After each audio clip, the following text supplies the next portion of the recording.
Hari ini kita ada Mas Angga Aresta, Mas Angga kalau saya sebutnya Pak Angga. Beliau ini dosen di Universitas Multimedia Nusantara dan saat ini beliau sedang menempuh pendidikan S3 doktoral ya di luar negeri gitu. Di mana Pak? Saya juga panjang sekali tadi. IGC Charles University ya. Apa nanti dia akan sama Mas Angga. Beliau punya expert banget di bidang green PR dan mudah-mudahan kita bisa banyak belajar dari beliau. Kita sapa dulu Mas Angga. Halo Mas Angga. Apa kabar? Selamat pagi apa? Halo, halo Mas Mirza. Alhamdulillah baik. Alhamdulillah. Semua yang lain juga semoga sehat-sehat selalu ya dalam Ya, situasi yang masih COVID seperti ini. siap. Oke, tanpa menunggu lama waktu, kita langsung masuk untuk pemaparan materi untuk kelas semester 7 dan juga semester 5. Please untuk on cam ya buat teman-teman yang sedang ikut partisipasi pada kelas hari ini. Nanti untuk pertanyaan silakan ajukan via chat box ya. Jadi nanti bisa langsung dibacakan oleh saya atau dibacakan langsung sama Mas Angga selaku pemateri. Oke, terima kasih. Ya. Oke, terima kasih Mas Mirza atas waktu dan kesempatannya. Assalamualaikum warahmatullahi wabarakatuh. Waalaikumsalam. Kepada teman-teman mahasiswa ya dari semester 7 dan semester 5 tadi ya. Saya nggak menyangka ternyata banyak juga ya 131 peserta. Alhamdulillah yang ikut hari ini. Ya kalau misalnya ada yang bisa untuk on cam, silakan on cam. Kalau yang mungkin masih terganggu jaringannya atau memang berhalangan, semoga masih bisa mengikuti jalannya acara dengan baik gitu ya. Supaya saya juga kenal juga nanti kalau mungkin ketemu di lain kesempatan, jadi ingat juga mukanya ya. Mudah-mudahan walaupun cuma sekali ketemuan. Oke, mungkin saya mulai dari slide share-nya dulu ya, sebentar. Nah, kira-kira udah muncul ya di layar ya? Sudah. Oke. Ya, kata orang kan tak kenal maka tak sayang ya. Jadi untuk awal materi hari ini mungkin saya memperkenalkan diri dulu. Ya, nama saya seperti yang sudah Pak Mirza di kelas manggilnya Pak Mirza atau Mas Mirza nih biar asik biasanya. Pak Mirza biasa. Mas ya, Pak Mirza ya. Oke. Mas juga nggak apa-apa kalau Mas Angga pengen manggil saya Mas. Santai aja. Kita relax. Oke, jadi nama saya Angga. Tadi sudah diperkenalkan sedikit ya. Saya dosen di Universitas Multimedia Nusantara dan saat ini sedang sekolah ya. Jadi mahasiswa lagi di Institute of Communication Studies and Journalism Charles University di Praha di Republik Ceko. Nah ini sedikit background dan kontak saya jika nanti mungkin teman-teman di sini ada kesempatan untuk berbincang, berdiskusi dan lain-lain gitu ya. Pengalaman saya juga sebelum menjadi dosen, saya lebih banyak menjadi orang di balik layar komunikasi karena biasanya saya yang menyusun strategi ataupun press release, kemudian juga promosi juga kadang-kadang bikin video jadi campur-campur lah gitu. Tapi memang lebih banyak saya bekerja di organisasi non-profit ya dibanding di perusahaan. Di perusahaan saya hanya sebentar saja. Oke, nah sepintas itu saja. Nah hari ini saya mau share ya sebenarnya bukan menguliahi tapi mungkin enaknya sharing ya. Jadi mungkin salah satu yang cukup penting di era saat ini dan mungkin teman-teman di sini belum familiar mendengarnya, jadi saya senang sekali untuk sharing hal-hal yang baru. Tapi jika ada yang sudah pernah mendengar, senang sekali jika nanti mungkin ada yang mau menambahkan ataupun mau mendiskusikan apa yang saya sampaikan hari ini. Jadi kita akan membahas yang disebut Green Public Relation Ini cukup penting di era saat ini ya. Mungkin teman-teman baru pertama kali mendengar ataupun pernah mendengar ada istilah yang namanya Sustainable Development Goals atau tujuan pembangunan global.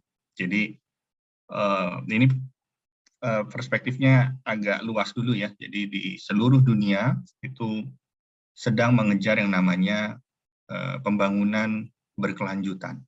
Indonesia termasuk di dalamnya, jadi ada 17 poin yang perlu dicapai, di mana salah satunya keterlibatan perusahaan untuk mencapai sustainability itu sangat diperlukan, begitu. Nah, nanti pada hari ini, pada kesempatan saat ini, saya akan mendiskusikan 3 bagian. Pertama adalah dari sisi korporasi, bisnis, ya. Kemudian critical PR, ini menjadi pintu masuk saya menjelaskan green PR. Nah, mungkin teman-teman ada yang bertanya di sini ya, PR kok dikritik gitu ya. Nah, ini yang jarang gitu ya. Di Indonesia masih jarang sekali membahas soal critical PR. PR semuanya mainstream dibahas dalam perspektif bagaimana komunikasi perusahaan itu dilakukan untuk menjangkau publik atau menjangkau audiens. Tapi di balik itu jarang sekali ada yang mengkritiknya. Nah, nanti mungkin akan saya jelaskan lebih lanjut. Oke, ini untuk mengawali diskusi kita ya. Jadi saya mulai dari sini karena di sini semuanya mungkin jurusannya komunikasi semua ya. Saya asumsikan seperti itu.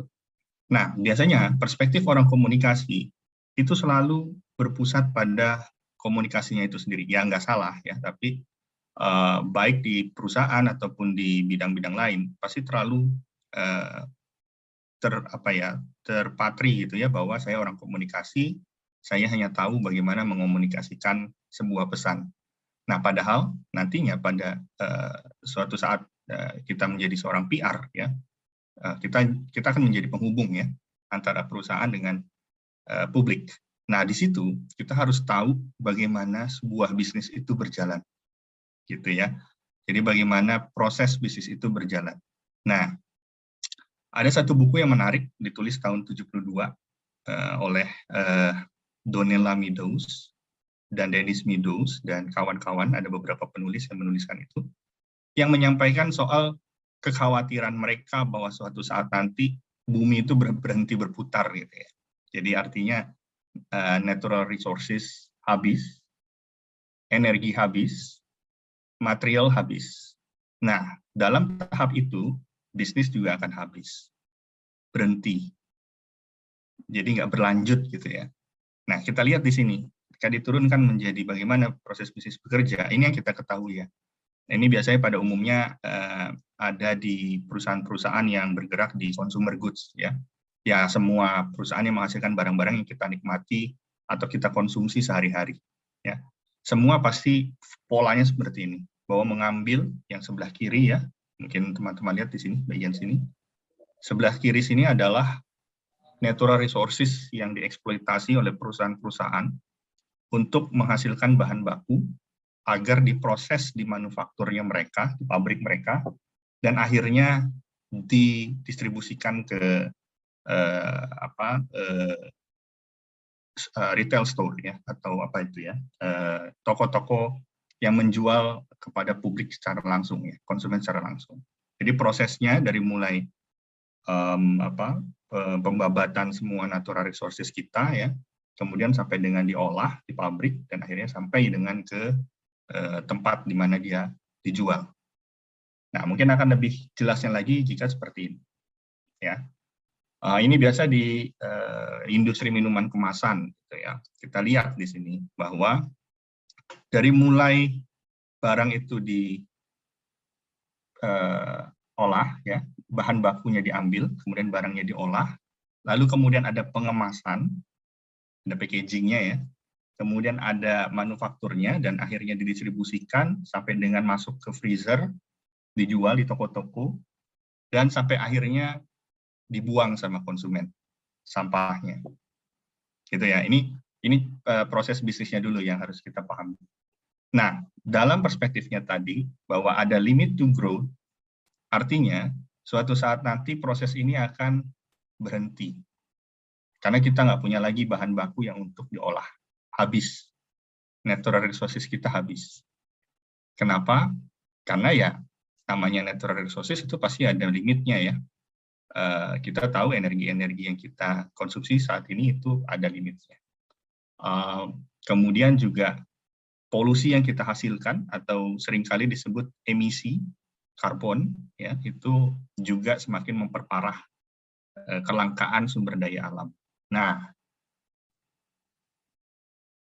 ini yang perlu dilihat sama PR. Ya, dan ini sudah diterjemahkan oleh perusahaan-perusahaan dalam komunikasi mereka dalam bentuk CSR. Pernah mendengar ya CSR? Corporate Social Responsibility. Bahwa yang namanya korporasi, idealnya supaya sustain, supaya berlanjut, harus mempertimbangkan 3P. Planet, profit, dan people. Ya, jadi tidak profit aja, planet harus diperhatikan, people-nya juga harus diperhatikan. Kalau mencapai di titik tengah ini artinya sudah mencapai sustainability. Gitu. Yang kemudian saat ini berkembang, ya, Fitria mau bertanya? Tadi ada raise hand atau kepencet? Pencet kali ya. Oke, saya lanjutkan. Nah, yang saat ini dikembangkan ya keilmuannya menjadi yang disebut unified model, bahwa di dalam ekonomi itu ada sosial, yaitu kita ya, yang selalu mengejar keuntungan ekonomi pada dasarnya ya, pada lumrahnya gitu ya, kita pasti mengejar ekonomi. Nah, tapi jangan lupa bahwa kita hidup di lingkungan yang perlu dipertahankan. Nah, ini menjadi background-nya dulu. Nah, sekarang kita masuk ke public relations. Supaya menghubungkan dengan yang tadi, isu sustainability di dalam sebuah bisnis, mungkin saya mau bertanya dulu, siapa yang bisa menjawab pertanyaan ini? Kira-kira apa sih public relations? Siapa kira-kira? Ada nggak?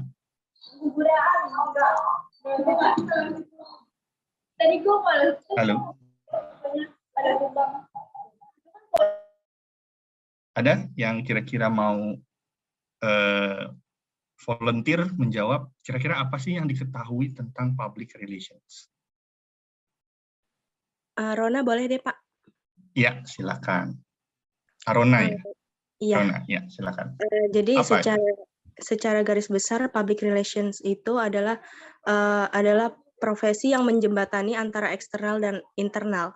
Itu sih Pak, secara garis besar. Good. Menjembatani eksternal dan internal ya. Jadi PR dianggap manajemen relationship, ya, dianggap sebagai cara untuk memanage atau mengatur, menjaga hubungan antara perusahaan dengan perusahaan atau organisasi dengan halayaknya. Halayak ini bisa eksternal ataupun internal. Oke. Ada juga yang mengatakan bahwa public relations itu memproyeksikan citra sebagaimana citra itu dikomunikasikan. Jadi perusahaan mau citranya seperti apa, diproyeksikan. Saya pengen citranya hijau, bahwa barang-barang saya ramah lingkungan. Nah, itu yang mau ditangkap persepsinya sama publik. Gitu ya, maunya publik mempersepsikan itu. Nah, cuma ini mengawali kritikan kita terhadap PR ya. Apakah publik di dalam public relations benar-benar publik? Gitu ya. Ini kita simpan dulu untuk nanti kita jawab ya. Apakah publik di dalam public relations, namanya kan public relations ya, benar-benar publik? Betul tidak itu terjadi? Ya, karena pada dasarnya proses PR ini menurut Global PR Alliance ya, yang terbaru, modelnya ini seperti ini. Bahwa yang namanya PR itu pasti punya tujuan organisasi dulu. Ya. Yang paling dalam, core-nya adalah tujuan organisasinya. Dia mau seperti apa nih organisasi ini. Kemudian dibangun brand-nya dan culture-nya. Kemudian reputasi yang dia mau apa, yaitu citranya ya. Citra dan reputasinya maunya seperti apa nanti, dan itu dikomunikasikan ke publik. Nah, nanti dari situ, berdasarkan model ini ya, dikoneksikan dengan berbagai macam cara atau taktik, ya bisa dengan bertujuan untuk engagement, untuk trust dan legitimasinya, kemudian ada advokasi, kemudian juga ada juga diferensiasi yang dilakukan. Nah, itu semata-mata core-nya adalah untuk mencapai tujuan dari organisasi, yaitu citra dan reputasi dari suatu brand. Gitu ya. Nah, ini menjadi bekal kalian. Ini pasti kalian sudah pelajari ini selama berkuliah tentang PR ya. Nah, sekarang kita mulai masuk. Sebelum masuk ke dalam Green PR ya. Kita lihat lagi, apakah betul-betul publik yang tadi ya. Ternyata ada yang mengkritik bahwa ternyata PR itu semakin ke sini ya, itu semakin organization centered. Ya, kalau kalian mungkin mengetahui ada 4 model tradisional PR ya, yaitu dari Grunig dan Hunt tahun 84 ya. Ingat nggak? Mungkin pernah diajarkan di kelas ya, ada yang proses press agentry, ada public informations, ada asimetris model, ada yang simetris model. Yang paling ideal menurut Grunig itu yang model keempat ya, yaitu simetris model. Ada mutual understanding antara publik dengan organisasinya. Jadi organisasi atau perusahaan menciptakan sesuatu, kemudian ada mutual understanding dengan si publiknya ini, targetnya ini. Tapi ternyata enggak, dikritik nih ya ceritanya. Dikritik ternyata tidak, karena publik itu nggak dipikirin sama perusahaan. Perusahaan hanya egosentrisnya mereka, saya mau citrain seperti ini. Jadi mutual understanding itu sebenarnya bisa jadi tidak tercapai. Ya. Nah, pada akhirnya yang namanya public relation semata-mata menjadi propaganda. Nah, ini yang harus dihindari nanti ya. Propaganda,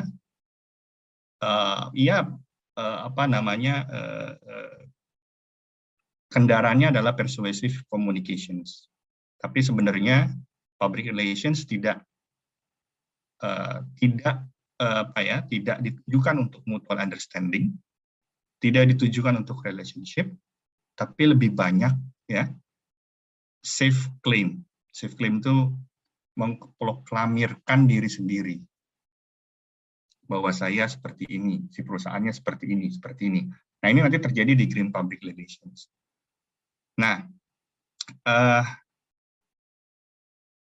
kembali lagi ya pada definisi ini. Jadi public relation tidak lagi dilihat sebagai management relationship karena nggak ada mutual understanding, semuanya self claim, semuanya adalah propaganda ya yang dilakukan oleh public relations. Nah, baru kita masuk ke green public relations sekarang ya. Nyambung dengan tadi, ini nanti akan kalian lihat ya bagaimana propagandanya terjadi. Jadi di dalam green public relation, definisinya sebenarnya adalah bagaimana sebuah perusahaan itu mampu mengomunikasikan social and environmental responsibility dari produk mereka atau jasa mereka kepada publik. Kenapa mereka melakukan ini? Kembali lagi tadi ya background-nya ya, bahwa suatu perusahaan itu ada saatnya stuck kalau mengikuti bisnis as usual seperti sekarang. Karena akan terus, tendensinya akan terus ekspansi sampai dengan suatu limit, resource-nya habis, dan kemudian perusahaan tersebut mandek. Ya. Nah, sehingga PR belakangan itu mulai berpikir sebuah perusahaan itu harus berubah juga pola bisnisnya menjadi lebih green. Gitu ya. Kenapa? Karena menurut studi saat ini orang itu sudah mulai sadar bahwa oh bumi kita ini udah semakin terjajah ya sama manusia. Kita ini semakin takut, semakin sering banjir, semakin sering cuaca tidak menentu dan lain-lain, climate change dan lain-lain. Nah, sehingga dalam konsumsinya mereka sudah mulai sedikit tersadarkan ya. Kelompok-kelompok tertentu sudah mulai sedikit tersadarkan bahwa mereka ingin brand-brand yang punya tujuan sosial yang meliputi banyak hal ya. Ada yang sosial dalam skala luas, terus mengandung juga unsur-unsur gender gitu ya. Misalnya seperti L'Oreal. L'Oreal itu sangat punya misi ya, visi dan misi mereka itu mau memuliakan perempuan itu, dan itu dibawa di dalam brand purpose mereka. Mereka punya campaign, tagline mereka makanya because you are worth it gitu ya. Kalau kalian coba cek gitu ya, ini ditujukan kepada perempuan. Tujuannya untuk memuliakan perempuan dalam perspektif gender di sini. Nah, kemudian ada juga yang mengandalkan isu lingkungan. Brand purpose-nya ditujukan untuk isu-isu lingkungan. Nah, ini Green PR ada di situ, ya.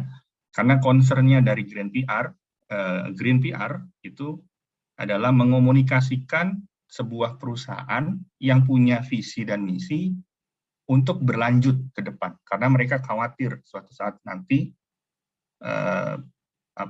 perusahaan mereka akan berhenti berproduksi.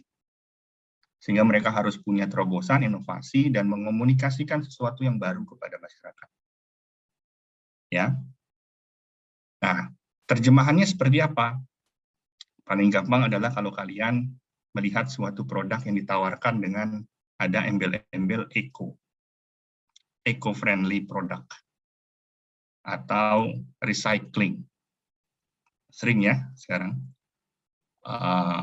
Starbucks, IKEA, kemudian Body Shop, ya, semua punya klaim bahwa mereka hijau. Ya, dan ke depan akan semakin banyak lagi brand yang mengklaim diri mereka hijau. Gitu. Nah, di situ Green PR sudah mulai masuk di sini ya. Sudah mulai masuk pembahasan inti kita. Nah, ini kira-kira ya yang terjadi dalam praktik bisnis sebuah PR, suatu perusahaan, dan bagaimana PR itu bekerja. Biasa PR bekerja dalam bidang-bidang ini ya, termasuk Green PR. Green PR masuk melalui iklan, kemudian ada public relations tentu, lalu ada CSR dan ada marketing. Tujuannya apa kira-kira? Ada yang tahu nggak? Kenapa 4 bidang ini selalu dilakukan oleh suatu perusahaan atau korporasi? Apa sih yang mau dicapai sama mereka? Kenapa mereka melakukan itu? Dan mungkin konkretnya gini, kenapa banyak sekarang perusahaan-perusahaan yang mengklaim dirinya hijau melalui program-program ini? Ada yang mencoba menjawab? Boleh saya coba jawab, Pak? Ya, Syera, silakan. Jadi untuk kayak meyakinkan sama khalayaknya kalau memang mereka itu green, jadi orang-orang yang sekarang udah lumayan aware sama lingkungan, mereka akan lebih melirik produknya. Yes, betul sekali yang disampaikan Syera ya. Tujuannya ini, semata-mata untuk ini. Kenapa? Kalau ini terjadi, maka yang muncul adalah ini, green corporate image, yang akhirnya nanti menghasilkan reputasi. Ini yang saat ini dikejar oleh perusahaan-perusahaan. Ya, tadi saya balik lagi, kenapa ini dikejar sama perusahaan? Karena perusahaan sudah mulai sadar, bahan baku mereka terbatas, suatu saat nanti mereka akan stuck ya karena resources kita terbatas.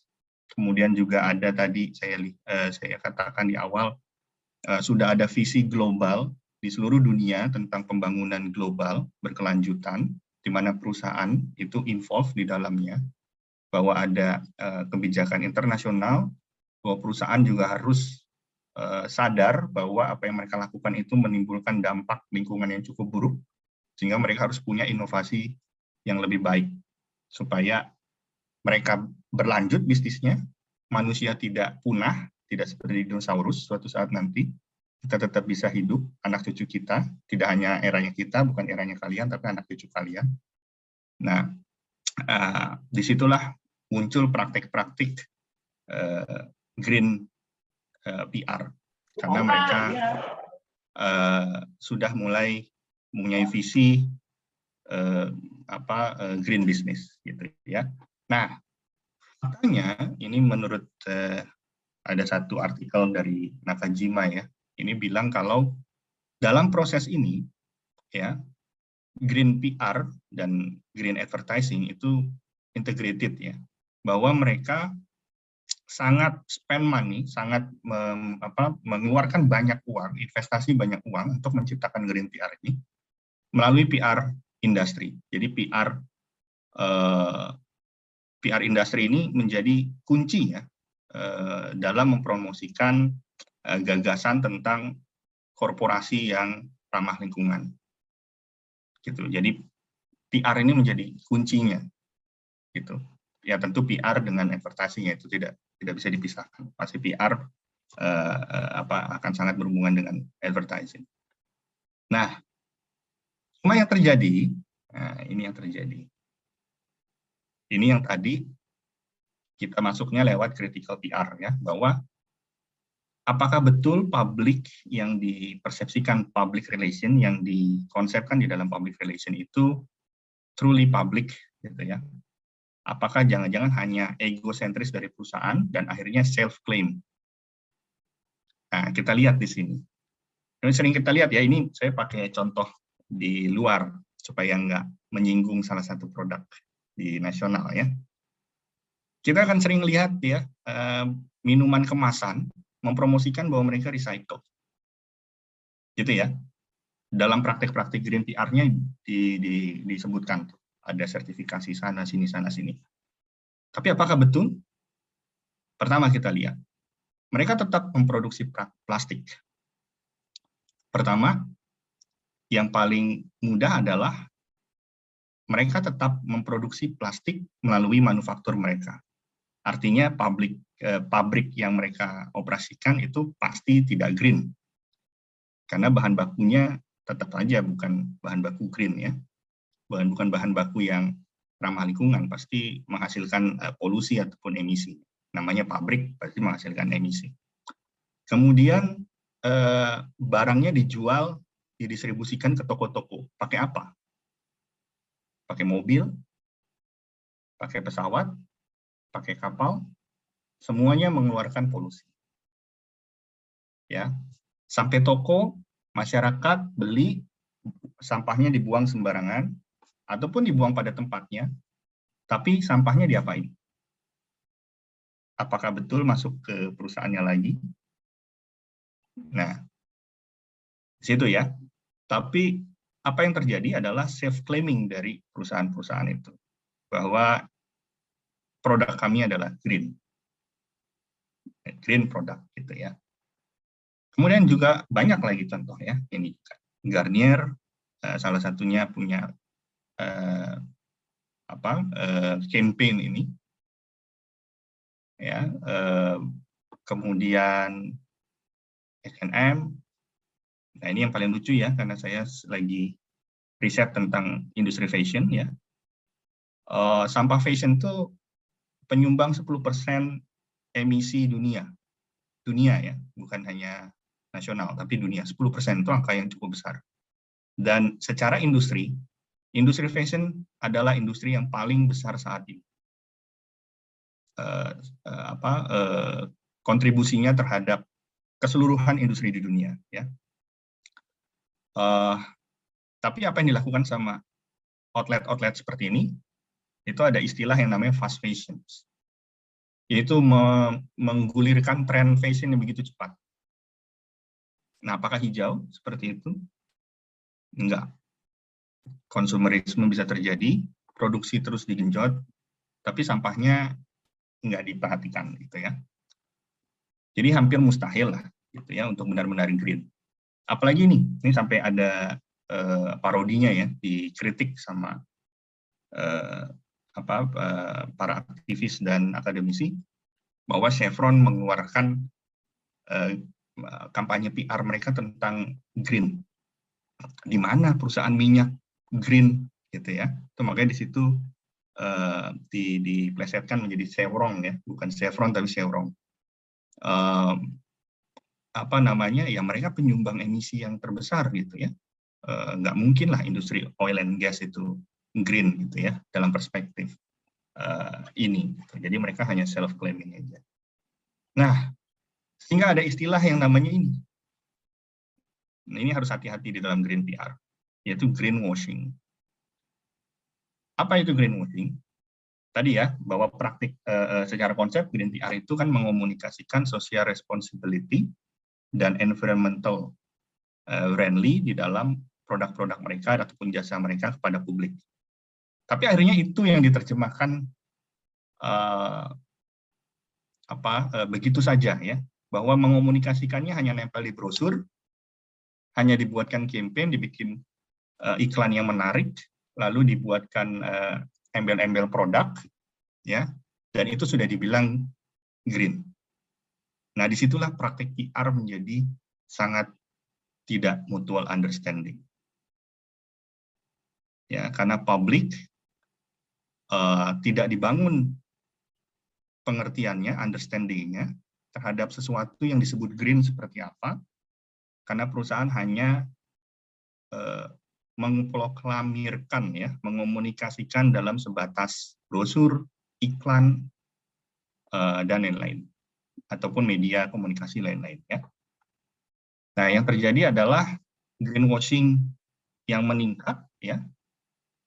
Sementara public perception-nya juga ya begitu-begitu saja, dan realitasnya tentu bertolak belakang dengan konsep green itu sendiri gitu.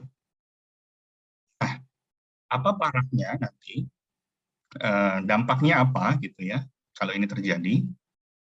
Pertama, kita lihat bahwa memang organizational context itu sangat penting di dalam praktik PR ya, betul, karena kita menjadi penghubung antara perusahaan dengan publik ya. Effective communication, persuasive communication itu sangat perlu.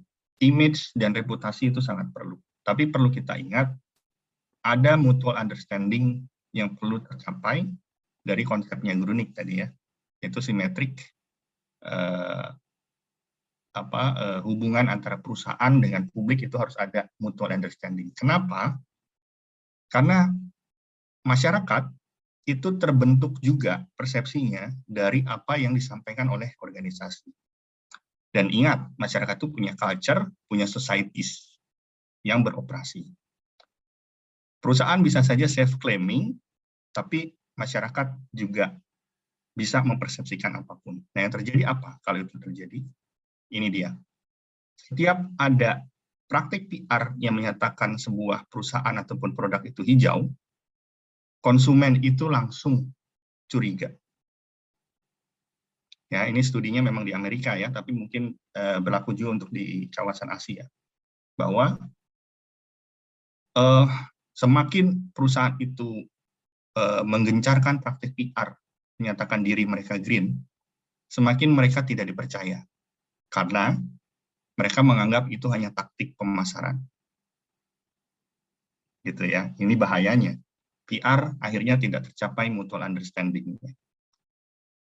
Studi di Amerika mengatakan bahwa 58% masyarakat nggak percaya karena menganggap apa yang dilakukan perusahaan-perusahaan melalui kampanye PR, kampanye green PR mereka itu hanya sekedar taktik jualan, taktik pemasaran. Gitu. Nah, lalu apa yang harus dilakukan? Ini karena waktu terbatas, ini mungkin terakhir ya penjelasan dari saya. Apa yang harus dilakukan sebenarnya sebagai seorang PR nanti untuk menerapkan green PR? Kita harus tahu dulu green business process. Ya, mulai dari raw material, bagaimana sebuah bahan baku itu diambil ya, kemudian diproses, ya ada supply chain prosesnya, distribution prosesnya, ethical prosesnya, sampai dengan bagaimana konsumen itu mengkonsumsinya. Jadi sebenarnya green is not that easy gitu ya. Nggak mudah untuk mencapai sesuatu yang disebut label green di dalam public relations. Nah, kita harus tahu dulu dari situ. Kenapa?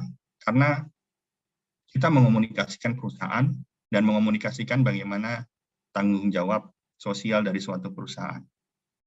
Jadi kita harus tahu dulu prosesnya betul-betul green. Yang mana untuk saat ini sangat jarang ya ditemukan benar-benar green gitu ya. At least pada saat ini, tapi mungkin nanti ke depan itu tidak bukan berarti impossible gitu ya. Mungkin saja semakin lebih baik gitu ya.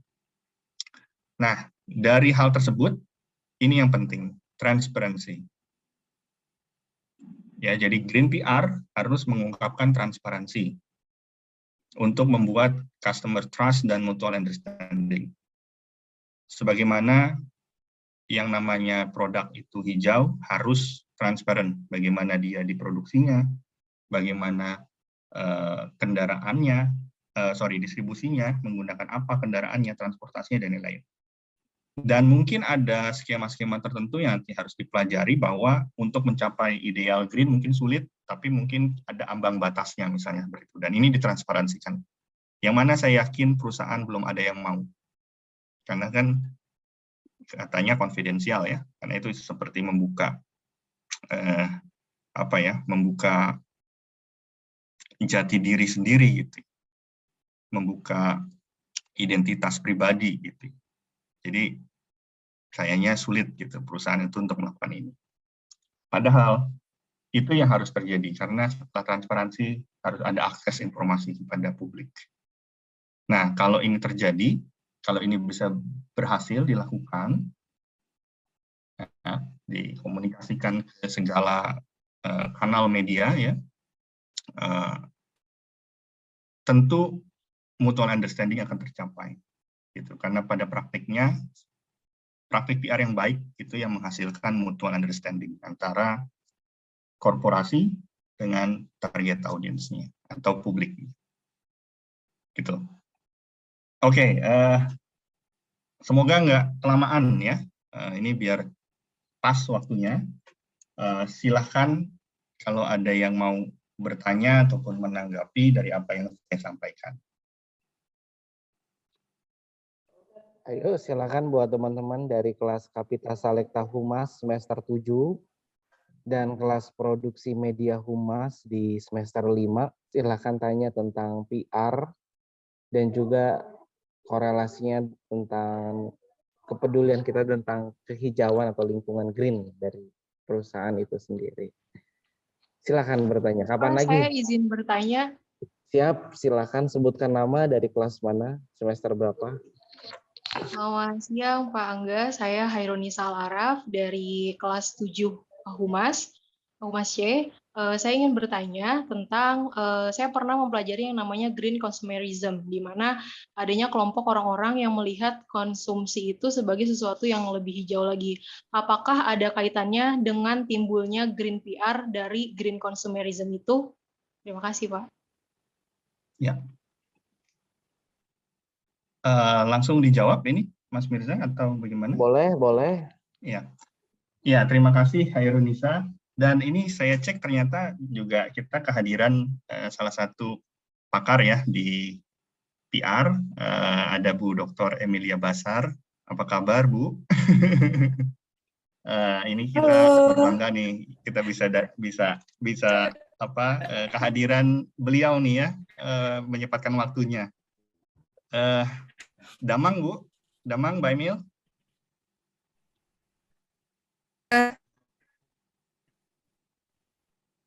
sinyalnya sepertinya ya. Jadi Mbak Emil nih nanti mungkin bisa share juga nih. Ini menarik buat di kelas ini ya nanti. Mbak Emil ini si founder dari Center of Public Relations and Outreach and Communications ya. Yang juga seringkali membicarakan soal praktik-praktik environmental communications. Oke, balik ke pertanyaan Hairunisa. Jadi apakah Green PR ini berhubungan dengan green consumerism? Ya, jelas sekali karena menurut studi dari Montgomery sekarang ini brand-brand itu sudah mulai terfikirkan soal brand with purpose ya, karena konsumen menghendaki itu. Dan ini semua kaitannya juga saling silang ya, saling terkoneksi ya dengan tujuan besar pembangunan global di seluruh dunia. Bahwa tadi ya, praktik bisnis kalau tidak memperhatikan isu lingkungan itu akan stuck karena natural resources kita habis. Gitu ya. Pelaku-pelaku bisnis sudah nggak bisa menjalankan bisnisnya lagi, mau dapat dari mana natural resources-nya gitu ya. Jadi perusahaan juga dituntut untuk berinovasi, sementara konsumen juga semakin sadar bahwa lingkungan kita semakin terdegradasi ya, artinya semakin rusak, sehingga mereka semakin menuntut brand-brand yang mereka pakai, produk-produk yang mereka pakai, itu juga berwawasan lingkungan. Gitu. Nah, mungkin Mbak Emil mau sedikit bercerita ini, menarik juga ini, soal Green PR. Monggo, Mbak Emil. Ya, sebentar ya. Ini di sini agak rame, jadi harus pakai earphone. Terima kasih. Mas Angga, suara saya terdengar? Ya, Mbak Emil. Silakan. Terdengar ya.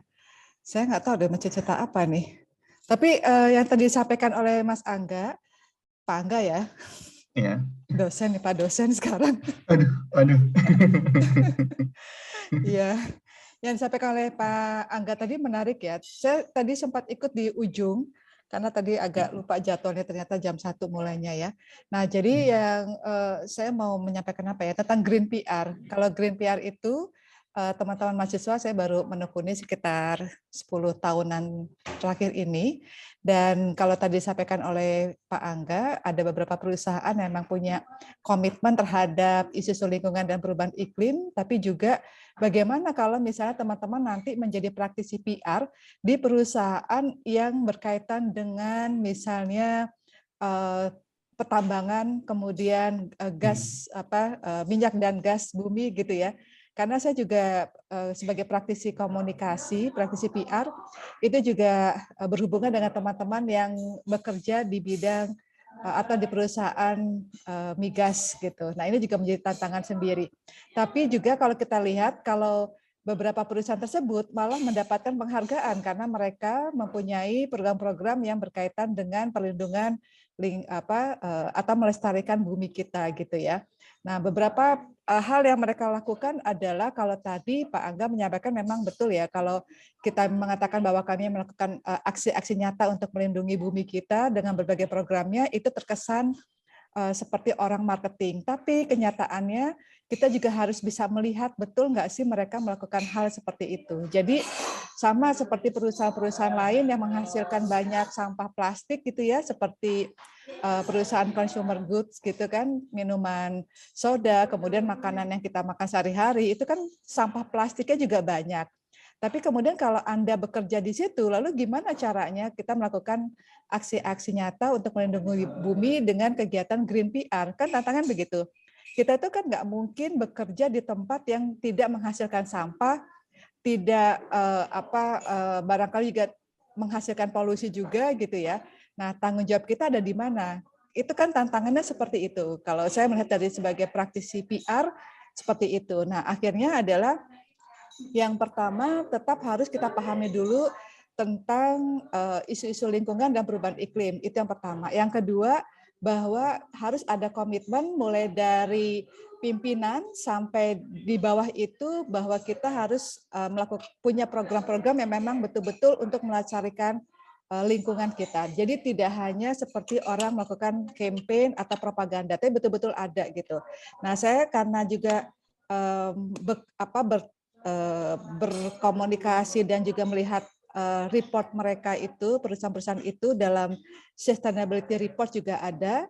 Nah, kemudian saya melihat bahwa memang mereka melakukan hal-hal yang harusnya memang dilakukan untuk melindungi bumi kita. Jadi ketika mereka menggerus, kan kita sama ya, kita di rumah itu kan juga punya, dengan rumah tangga itu kita juga pasti menghasilkan sampah, kemudian kita juga tidak hemat energi, misalnya kita juga pakai listrik, kemudian kita juga apa yang Anda lakukan? Kita pakai listrik, iya nggak sih? Pakai listrik? Ini tingkat rumah tangga deh. Kemudian sampah ada nggak? Terus belanja online-nya sering apa enggak?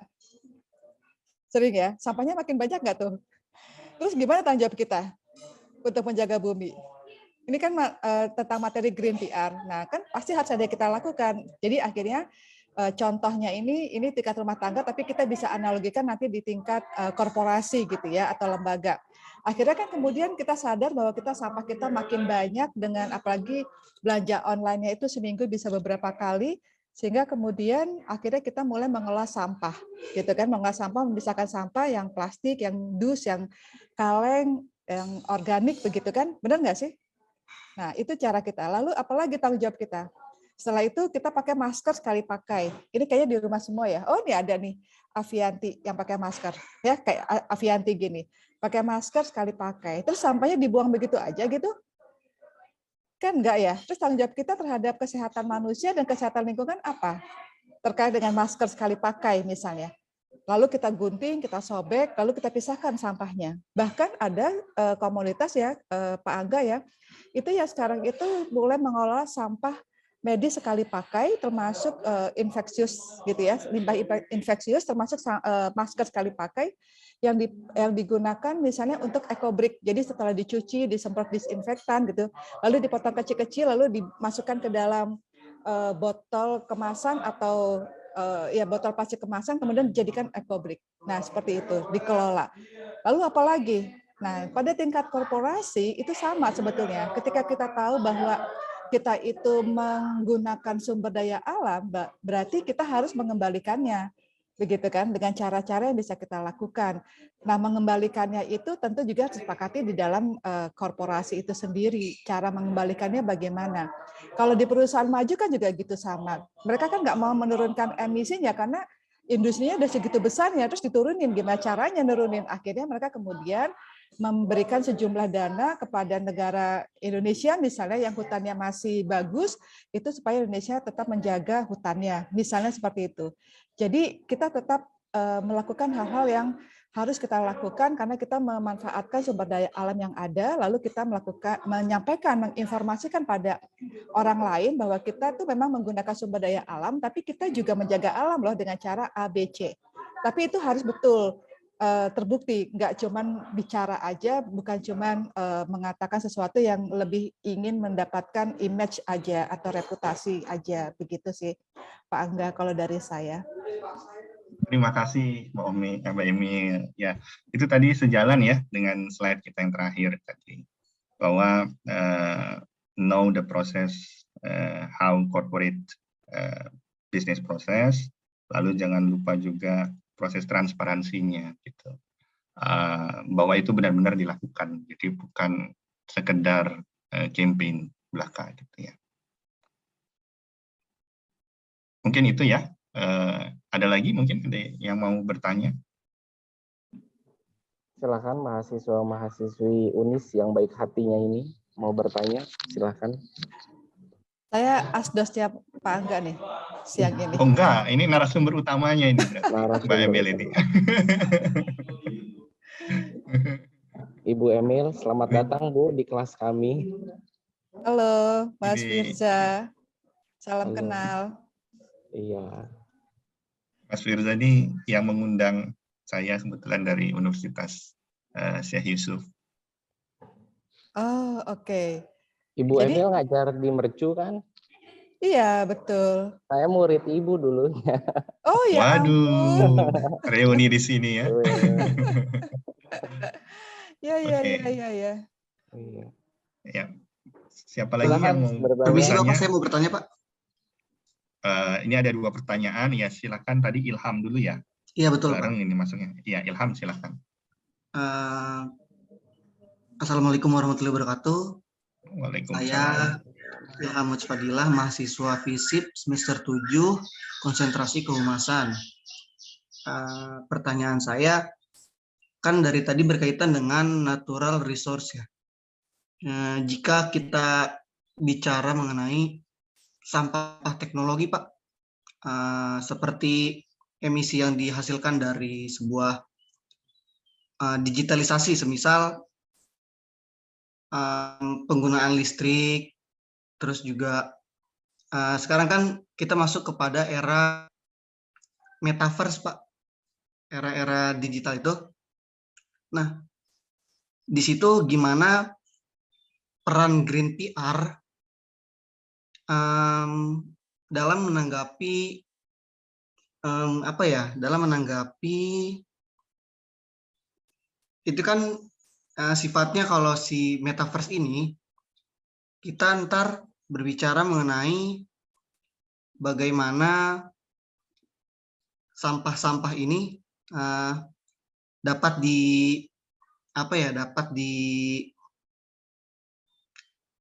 gimana ya Pak ya ngejelasinnya ya. Jadi intinya tuh si metaverse ini apakah dapat mengubah bagaimana konsep dari esensi sebuah komunikasi gitu Pak? Ya, ya. Paham saya pertanyaannya. Ya, mungkin seperti itu ya. Pak. Ya, mungkin sampai tadi Ilham ya. Ilham bertanya dengan hadirnya digitalisasi industri dengan konsep metaverse, ini bagaimana nanti kaitannya dengan praktek Green PR, bagaimana komunikasi itu mengkomunikasikan suatu isu-isu lingkungan gitu ya, dan di embed dengan bisnis mereka gitu ya, gitu kira-kira ya. Semoga saya nggak salah menafsirkan ya. Iya betul Pak. Oke, kalau menurut saya justru digitalisasi perusahaan itu digitalisasi dan Internet of Things gitu ya, termasuk metaverse, ini suatu hal yang menjadi opportunity, menjadi peluang ya. Ini saya melihatnya sih, karena gini, ada studi juga yang bilang bahwa proses sustainability, proses sustainable industry, sustainable development, dan segala macam yang berkaitan dengan sustainability itu akan lebih enhance semakin lebih mahir ya, semakin lebih tajam lagi penetrasinya di masyarakat, determinasinya di masyarakat dengan adanya teknologi. Jadi sustainability dengan teknologi itu terkorelasi, gitu kira-kira. Jadi kalau bagaimana nanti hubungannya dengan praktik PR, ini sebenarnya bisa dilihat dari 2 sisi. Pertama, memang sisi yang pertama ini membantu sekali ya dalam proses praktik-praktik Green PR. Tadi saya selalu menekankan bahwa kita tahu prosesnya dan kita harus punya visi transparansi, bahwa kita benar-benar mau membuka, bahwa kita benar-benar melakukan A, B, C, D. Dan apa yang belum kita lakukan A, B, C, D. Gitu ya. Nah, biasanya itu tersaji di dalam sustainable report dari suatu perusahaan. Nah, itu harus benar-benar bisa diakses publik, dan ini teknologi menjadi kendaraan yang mumpuni gitu ya, internet terutama. Tapi sisi lain paradoks. Paradoksnya adalah internet itu sendiri kan membutuhkan energi ya. Tidak mungkin ya proses digitalisasi tanpa energi. Dia udah konsumsi sendiri tuh. Sudah punya konsumsi sendiri terhadap energi. Gitu. Ya memang itu kenyataannya sejauh ini kalau saya lihat gitu ya. Bahwa ada 2 sisi. Satu sisi mempercepat sustainability, tapi sisi lain paradoks bahwa dia juga menjadi bagian yang mengkonsumsi energi. Gitu. Nah, nggak tahu, Mbak Emil mungkin punya pandangan lain. Gitu. Iya, sebetulnya ini menarik nih pertanyaannya. Iya, metaverse ini juga menarik sebenarnya ya, kaitannya dengan perubahan iklim gitu kan. Tapi sebenarnya saya sebetulnya belum sampai kepada bagaimana metaverse itu nanti dikaitkan dengan perubahan iklim, tapi yang bisa saya sampaikan adalah ketika kita masuk kepada dunia digital ini, itu sebetulnya kan kita juga bisa menekan dampak dari perubahan iklim dengan cara-cara yang digitalisasi begitu. Nah, saya sebetulnya ke Ilham ini sebetulnya menjadi tantangan. Pertanyaan saya, apa sih yang kamu bayangkan gitu ketika ada digitalisasi, animasi, lalu kita membayangkan perubahan iklim itu dampaknya seperti apa, lalu bagaimana kita punya peran gitu ya untuk mengurangi dampak perubahan iklim itu dalam dunia digital itu. Sebetulnya Ilham sendiri sudah terbayang belum? Termasuk juga kita mengurangi jejak karbon gitu ya dalam dunia digital itu nanti akan seperti apa, itu Ilham sendiri sudah terbayang belum sih sebenarnya? Yang saya bayangkan malah ini Bu, dari sisi nanti apa jangan-jangan manusia itu bakal tergantikan sama teknologi gitu Bu. Ya. Karena kan semakin canggih gitu. Jadi ntar di sini bahkan bisa jadi nanti untuk kayak kan peran PR ini sebagai manajemen organisasi dan bagaimana menjembatani dari antara internal ataupun eksternal gitu. Tapi kan nanti juga bisa diubah menjadi sebuah ada robotik gitu, robotisasi yang memang atau AI bisa AI itu ntar dia gimana caranya bisa diproyeksikan menjadi sebuah bagaimana perusahaan itu bisa memanajemen si perusahaannya tanpa harus menggunakan manusia gitu. Iya, jadi misalnya salah satunya itu kan kalau kita ngebayangin bahwa kita juga menggunakan mobil listrik gitu ya, tapi kita kan belum mampu ya beli mobil listrik karena masih mahal kan, begitu ya. Di metaverse itu seakan-akan kita memang mengendarai mobil listrik. Lalu juga bahkan kalau di dalam satu artikel itu gitu ya, ada juga orang yang dalam dunia digital itu kadang-kala dia memakan daging sintetis gitu ya. Jadi sebetulnya dia tidak makan daging karena tahu kalau daging sapi itu juga mengeluarkan karbon yang besar juga kan gitu. Nah, jadi ketika kita masuk kepada dunia digital dengan AI dengan juga termasuk membeli bahan bakar penerbangan yang ramah lingkungan, kemudian makan daging yang dagingnya itu sebetulnya juga bukan daging yang sesungguhnya tapi juga bisa merupakan sebagai daging yang dari vegan gitu ya, dari tempe dan tahu seperti itu yang dikemas menjadi daging dan sebagainya, itu juga bisa tuh nanti dalam dunia metaverse itu kan kadang-kadang dalam dunia digital itu yang saya pahami gitu ya, orang membayangkan bahwa dia tuh memang ingin hidup ramah lingkungan, tapi gimana caranya gitu kan. Nah, itu bisa tuh dengan cara-cara yang kita mulai dengan yang lebih nyata, tapi dalam dunia nyata, tapi kemudian di dalam bentuk digitalisasi. Memang saya sendiri belum menekuni metaverse ini, konsepnya maupun praktiknya gitu ya, tapi beberapa mahasiswa saya juga sudah mulai memahami itu dan sudah mulai mempraktekkan, mahasiswa seperti Anda ini, dan kemudian dia membayangkan gimana supaya kalau dalam konteks perubahan iklim itu dia turut serta di dalam melindungi bumi ini dengan cara-cara yang bisa dilakukan di dunia digital gitu.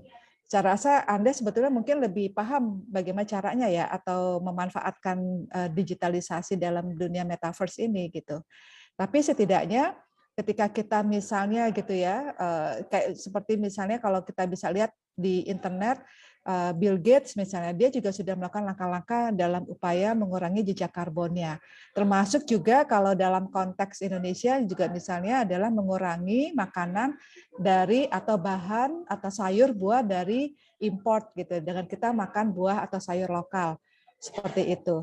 Nah, saya rasa mungkin nggak terlalu menjawab pertanyaannya Ilham ya, tapi setidaknya ada hal-hal yang bisa kita lakukan melalui media digital di mana kita sebetulnya punya kontribusi. Karena sebetulnya anak muda yang keren itu sebetulnya adalah anak muda yang peduli terhadap isu lingkungan dan mau menangani perubahan iklim.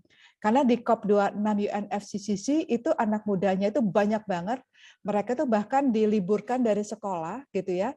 Karena mereka itu sekolahnya tahu kalau mereka tuh mau memperjuangkan krisis iklim ini sampai diliburin sekolahnya dan mereka kemudian melakukan aksi damai ketika ketika ada event COP26 UNFCCC di Glasgow, Skotlandia.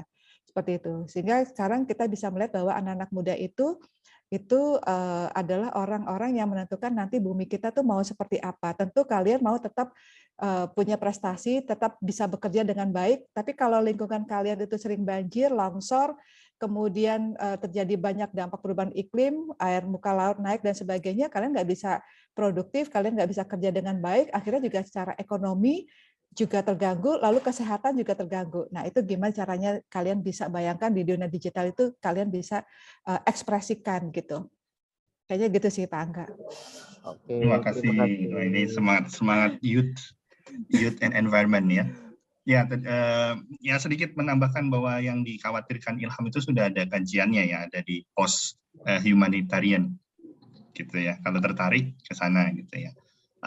Memang kekhawatiran di kajian-kajian post humanitarian itu adalah penggantian aktor manusia ya dengan mesin. Gitu.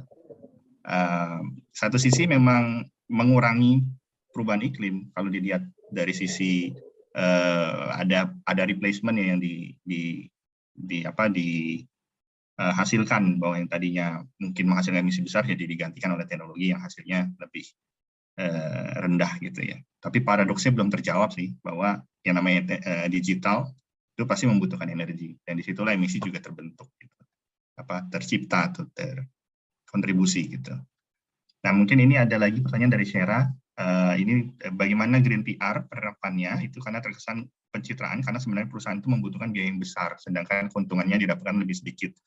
Nah ini yang menarik ya bahwa praktik-praktik green economy ini jadinya mesti ke sana ya arahnya ya menjawab pertanyaan ini karena pasti berhubungan juga Green PR dengan ini. Sebenarnya enggak juga. Nah ini yang mudah-mudahan nanti disertasi saya lancar. Oh ini sebenarnya hipotesis awalnya bahwa green economy ini emerging capitalism. Jadi bahwa nah saya membayangkan gitu ya nanti ke depan akan ada dua opsi. Business as usual sebagai kapitalisme dan kapitalisme hijau gitu bahwa di dalam praktik-praktik bisnisnya nanti kita punya opsi itu gitu. Apakah itu akan lebih sedikit untungannya? Enggak juga ya. Kita tahu bahwa barang-barang dengan label eco itu harganya jauh lebih gede ya, jauh lebih mahal ya, sekarang ini karena ongkos produksinya juga lebih mahal sih. Sejauh ini ya, karena kita belum punya mungkin inovasi untuk mengolahnya menjadi lebih murah gitu. Kira-kira itu. Baik, kita tadi sudah 3 pertanyaan ya Pak yang dijawab dan waktu juga sudah menunjukkan 14.28, 1 jam kita sudah isi untuk sesi hari ini. Saya rasa cukup. Terakhir Pak Angga mungkin mau memberikan kesimpulan sebelum saya tutup untuk sesi kelas kita siang ini. Ya, kesimpulannya praktik Green PR ini sesuatu yang potensial ya terjadi di masa yang akan datang seiring dengan demand dari konsumen yang semakin menghendaki brand with purpose, corporate with purpose, dan juga ada tuntutan secara global ya terhadap perusahaan untuk berinovasi agar lebih ramah lingkungan ya karena kontribusi mereka yang cukup signifikan terhadap perubahan lingkungan ya.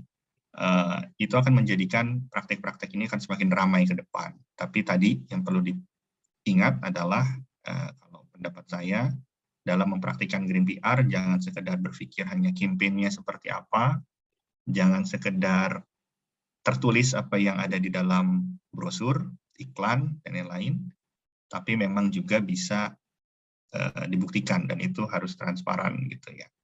Nah ini yang mungkin menjadi tantangan karena banyak perusahaan yang mungkin nggak berani untuk membuka secara utuh ya seberapa mereka hijaunya.